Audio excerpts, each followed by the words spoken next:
Trash my property, I'll trash your memories. I have been renting a home to a family for about 8 years. I rented through an agency, so I tried to be as hands-off as possible, but I still helped out when I could. Any major appliance breakdowns or issues were addressed as quickly as I could. I like to believe that what goes around comes around, good and bad alike. They had some interesting problems though. At one point the stove broke and would only go on high. Not a big deal to fix, maybe $80 in parts. But they didn't tell me about it. Instead they decided to leave oil in a pan and walked away to fold laundry. The grease caught fire and destroyed the microwave and left smoke damage. I was pissed, but shit happens, so I let it slide. About 13 months ago they sent me a text saying there was a fire. It's bad. The garage was totally destroyed. The fire investigator said a cigarette likely started the blaze since it was tossed into a pile of trash.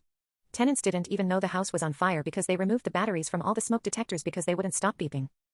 Obviously they had to leave since the house was uninhabitable. We didn't straight up evict them, they did it to themselves. My rental agency never did a final walkthrough and never collected their keys.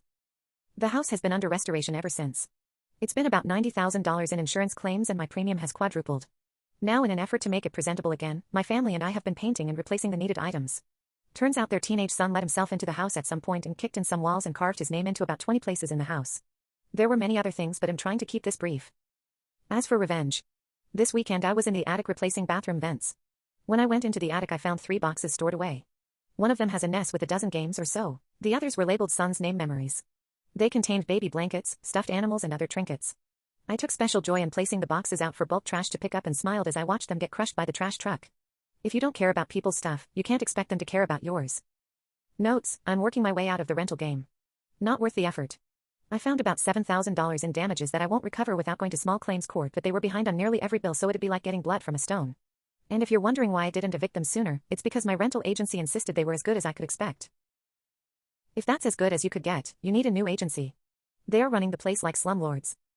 Also, if they failed to do the walkthrough and get the keys, they might be responsible for the damages caused by the son after move out. Check with a lawyer. Might have been some dollar in the NES games.